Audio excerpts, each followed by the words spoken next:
hate the texture of your hair? Who taught you to hate the color of your skin to such extent that you bleach to get like the white man? Who taught you to hate the shape of your nose and the shape of your lips? Who taught you to hate yourself from the top of your head to the soles of your feet? Who taught you to hate your own kind? Who taught you to hate the race that you belong to? Don't let anybody make you think that God chose America as his divine messianic force to be a sort of policeman of the whole world. God has a way of standing before the nations with judgment, and it seems that I can hear God saying to America, you are too arrogant. If you don't change your ways, I will rise up and break the backbone of your power, and I'll place it in the hands of a nation that doesn't even know my name. Be still and know that I'm God.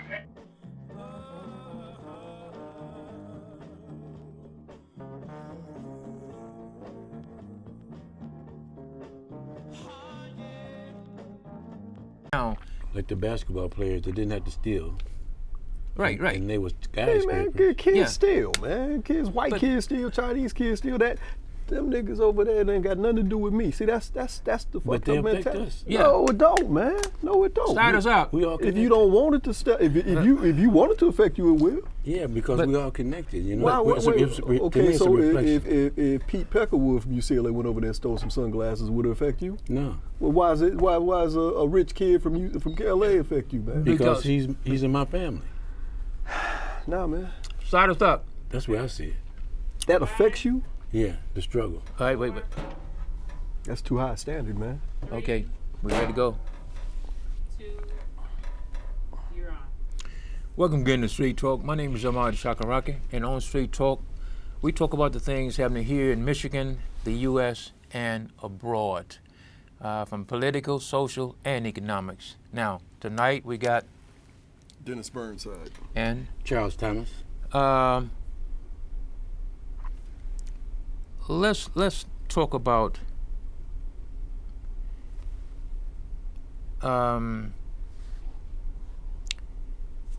we somehow and I don't know how it got to be what it is, but we got our own people down in our own people in a really negative way. And we always had that, but it seemed like nowadays, it's worse. What do you think about it?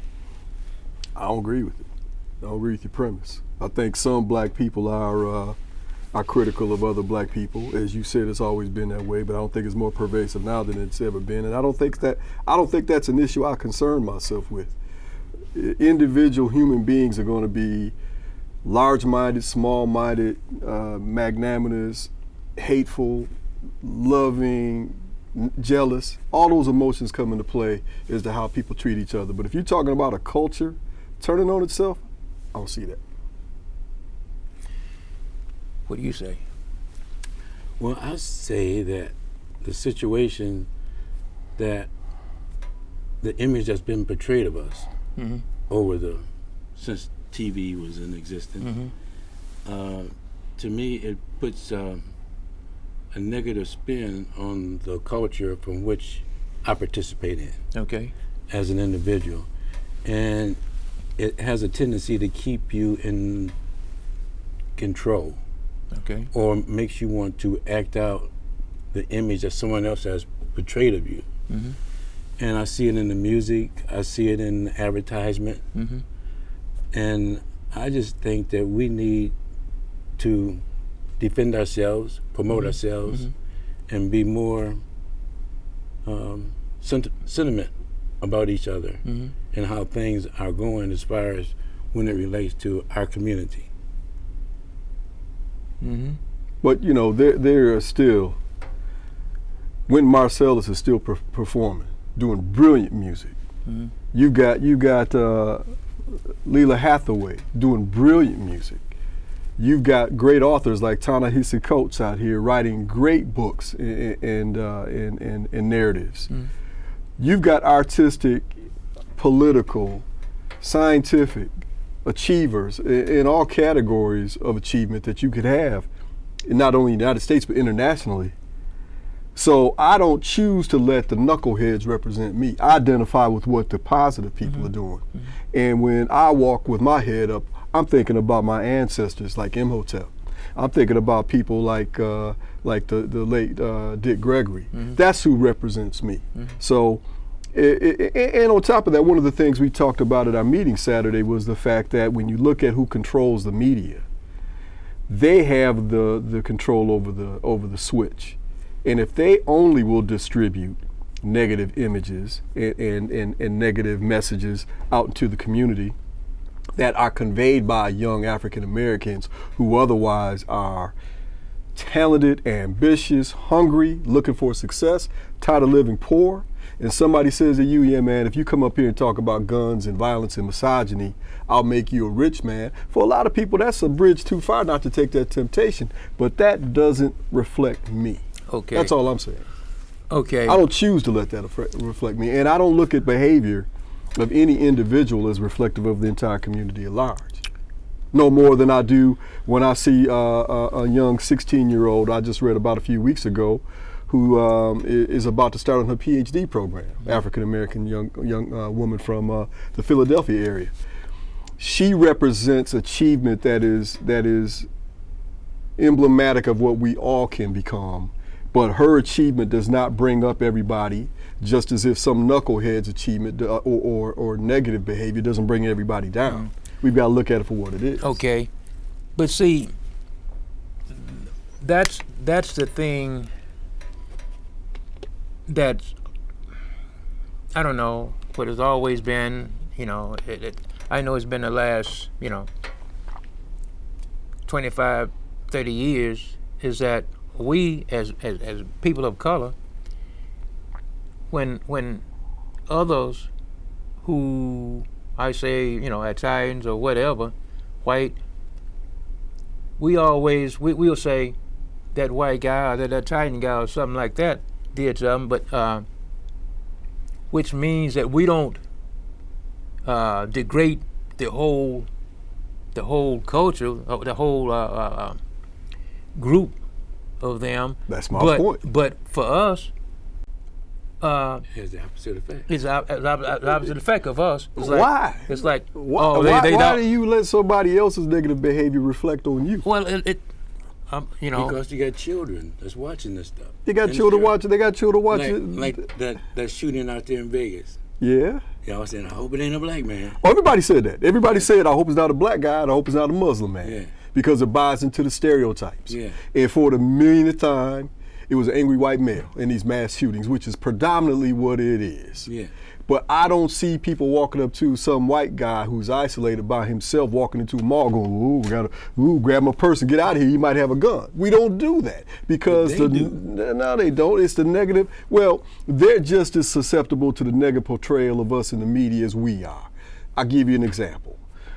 In the 50s, there was a comedy show, I'm sure you both remember well, Amos and Andy. Mm-hmm. And the NAACP objected to the image they were portraying and ran that show off the air. Now, there's been sensitivity among the African American community for decades about how our image is portrayed and how it's detrimental to us as a whole. We see negative images out there, be it in a magazine, be it in a cartoon, some cartoon that portrays blacks with the big white lips and the shiny head. Yeah. We object to that, and justifiably so. Mm-hmm. But that doesn't represent me. I've got to do a better job of understanding who I am and knowing who I am, so when that comes at me, I can say, man, you can call it black if you want to, but I know better. Mm-hmm. My example of a black man is John Henrik Clark. My example of a black man is Dr. Ben Yakiman. My example of a black man is Mark Thompson. Mm-hmm. There's a lot of people out here who I admire in the African American community, both men and women. So when some knucklehead who, out of ignorance, is out there acting in a way that I think is foolish, that I wouldn't allow for my children to do, that doesn't represent me. That represents him and his home. And somebody's stereotype that they put out there, I don't have to accept it.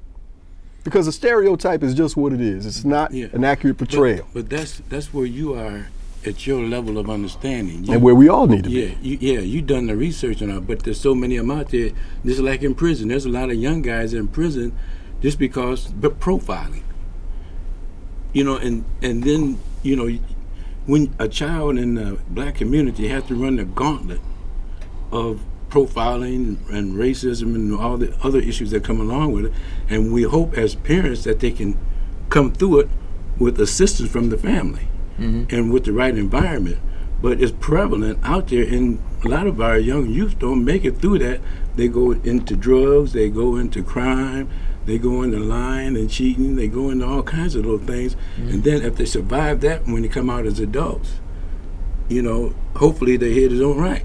But what system puts them in that environment, Chuck? Somebody else's. That's the image.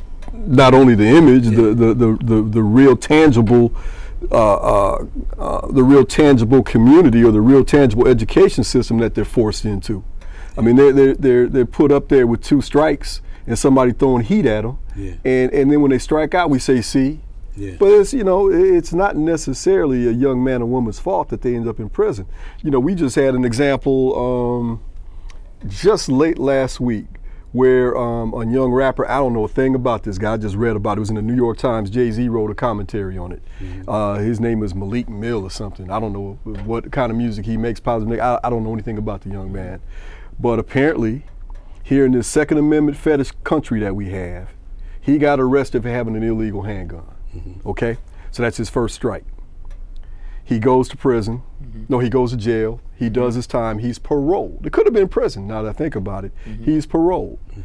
Well, he's on the set of a video shoot, and he pops a wheelie on a motorcycle that they're using in the shooting, and the police run up there and arrest him. That's strike 2. Strike 3 was him talking back to a cop who asked him a question, and the cop didn't like his tone, so that's strike 3. And they're getting ready to send this man back to prison for years. And he's out here being a positive member of his community. He's not committing any crimes. He's not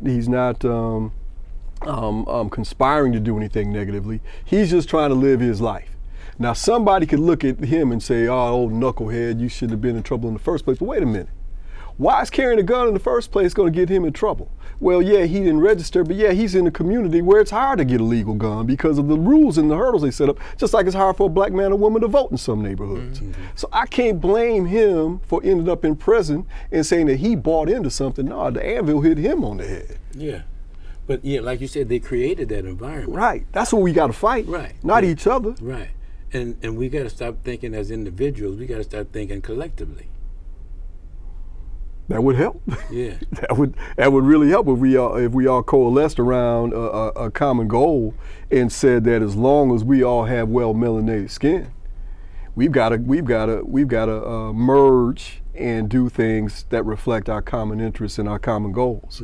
I agree with that. Yeah. I definitely agree with that. Yeah. And that comes by knocking down some of these walls that separate us. Right. But I don't think that it's because we buy into, I mean, admittedly so, man. Some people do think that to be a real N, as they call it, is to walk around acting a fool and with swagger and threatening violence and looking hard, But a lot of times, man, these kids act that way because if you don't look hard, somebody take you for soft and bully you. Yeah, it's a survival mode. Yeah. So again, I can't say that they're at fault for that. Okay. No. Well, but it exists. It exists. So,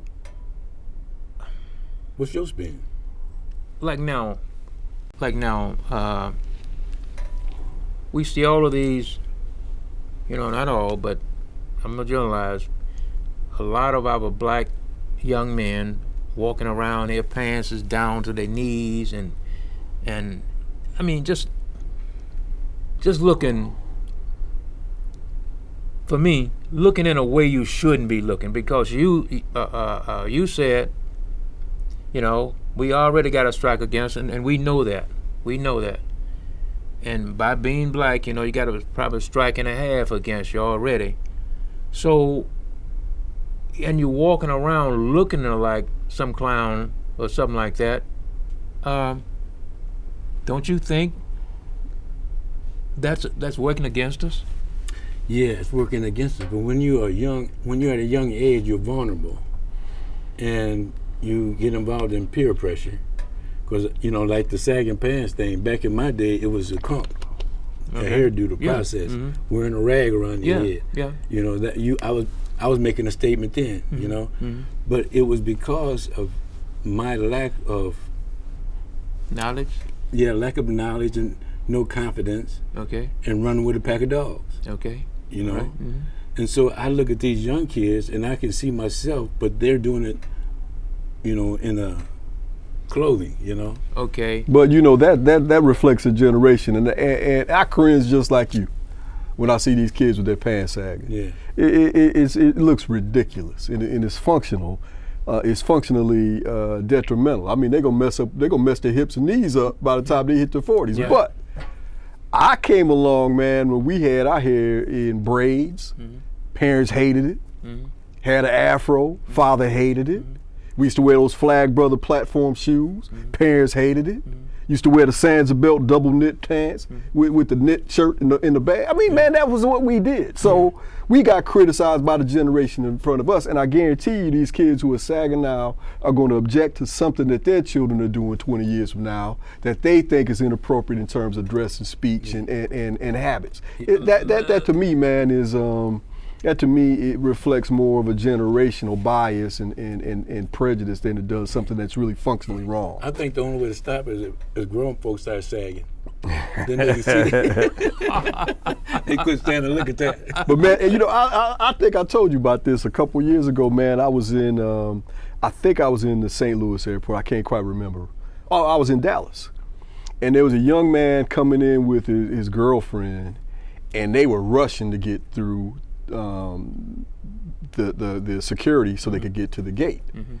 And this man had his pants sagging so much, man, literally his whole butt was showing, you know, through his underwear. I'm like, come on, bruh.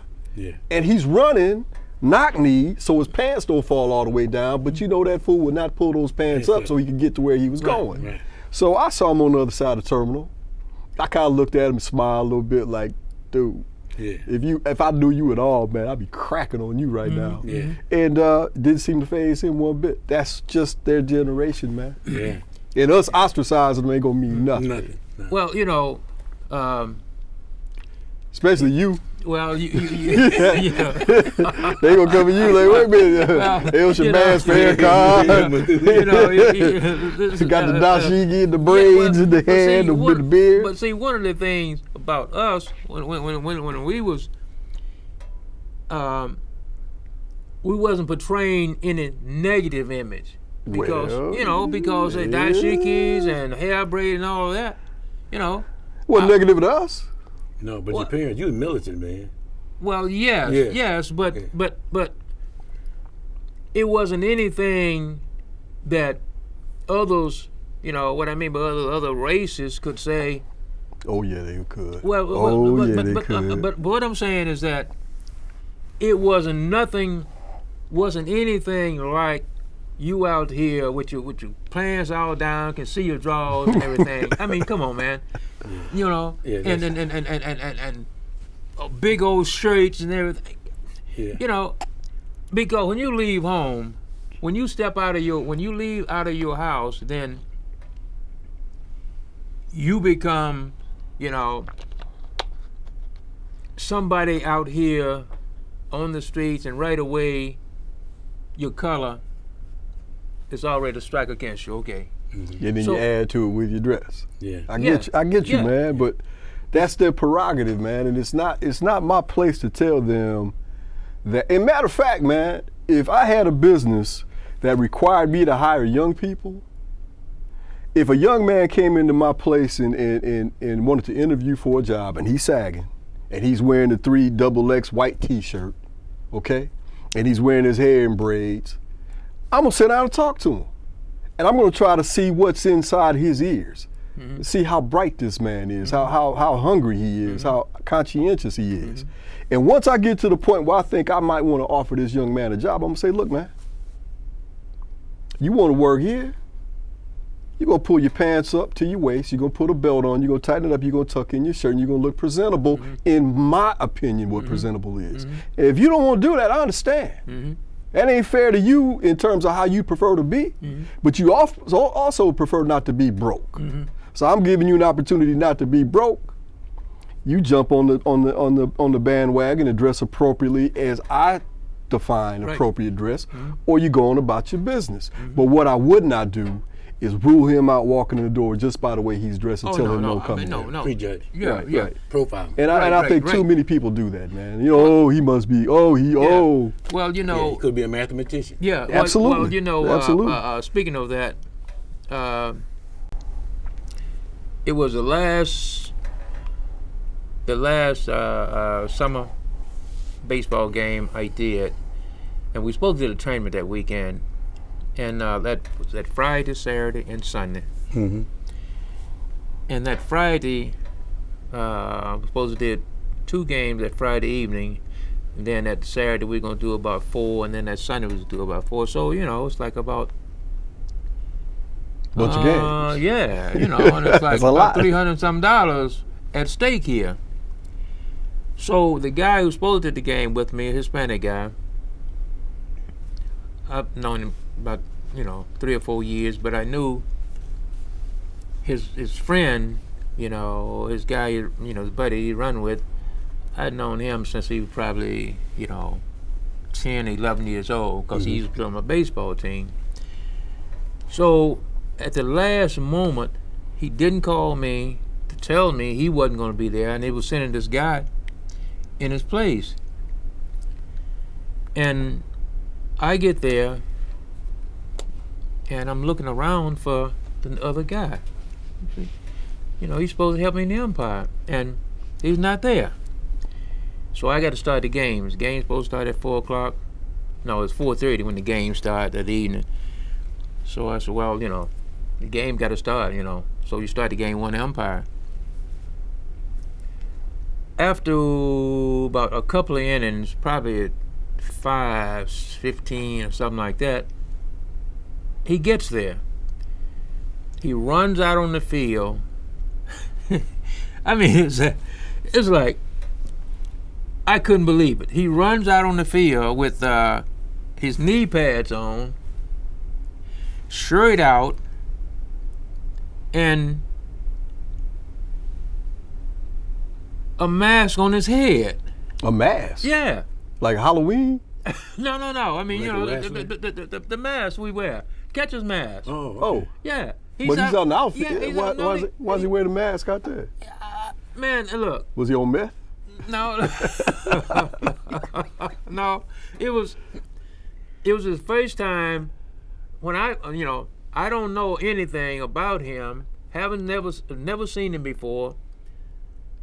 So wasn't notified or anything. He just shows up because the Hispanic guy done told him to come in his place. Was he a brother? Yes. There it is. Chi-chi. That's how I bothered you. So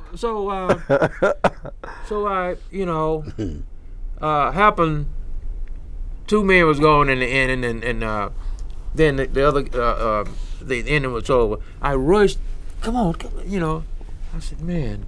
I said, get yourself together. Pull these knee pads off. Pull off the mask. Put your shirt in your pants. And put a cap on. Okay. He do all of that, but then he just before he goes back on the field, because change of inning. He got his shirt in his pants, but he Pull his pants down. yeah. Say. And so went on that inning. We come back. We come back to the. I'm trying to keep everybody from noticing, keep people from noticing that what I'm trying to getting them straight and everything. I said, come on, man, pull your pants up, put your shirt down, your pants is good and everything. I said, look, look at all these people out here. I said, you represent empire, and you got to know one thing about it. If you out there and you looking good, then you can make some mistakes. They respect your authority. Yeah.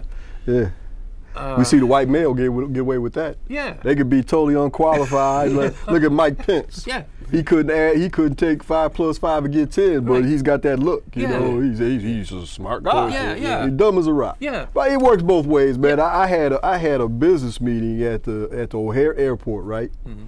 Talking to this guy for days before the meeting. Talked to him the night before the meeting. Okay. Let him know I arrived because it was bad weather. Okay. Talked to him that morning by phone saying, where do you want to meet? Okay. Let's meet in the restaurant. Okay. I come down there, man. Now this is a business meeting. I come down there to the restaurant, man, and I'm standing there and I don't see anybody that just looks like what he described himself as. So I told the hostess to let this particular person know, I gave him the name, that I would be out in the lobby. And when they got there, just come get me from there. So sure enough, man, about 5 minutes later, I see the guy come out and I knew it was him. Now I'm the only cat in the lobby that's got on a suit and tie, polished shoes, briefcase, the whole nine. Everybody else got on t-shirts, sweatshirts, hoodies. It's cold outside. And he walks right looking. Where's Dennis? Where's this guy Dennis? Never occurred to me that I was a brother. And when I finally said, I said, hey man, you look, I used his name and said, you looking for, oh, hey, how you doing? But that first, Yeah, sure. oh, Yeah. because I didn't meet his perception of what I should look like. And that goes back to how the media conveys these images out here. So it doesn't matter what you do, how you dress, if you stand for the flag, if you stand for the anthem, if you sit for the anthem, if you call yourself patriotic, if you call yourself a black nationalist, it doesn't matter. You're gonna be treated like you're a black man, Yeah. irrespective of any of those other factors, and that is the issue. Who taught you to hate the texture of your hair? Who taught you to hate the color of your skin to such extent that you bleach to get like the white man? Who taught you to hate the shape of your nose and the shape of your lips? Who taught you to hate yourself from the top of your head to the soles of your feet? Who taught you to hate your own kind? Who taught you to hate the race that you belong to? Don't let anybody make you think that God chose America as his divine messianic force to be a sort of policeman of the whole world. God has a way of standing before the nations with judgment, and it seems that I can hear God saying to America, you are too arrogant. If you don't change your ways, I will rise up and break the backbone of your power, and I'll place it in the hands of a nation that doesn't even know my name. Be still and know that I'm God.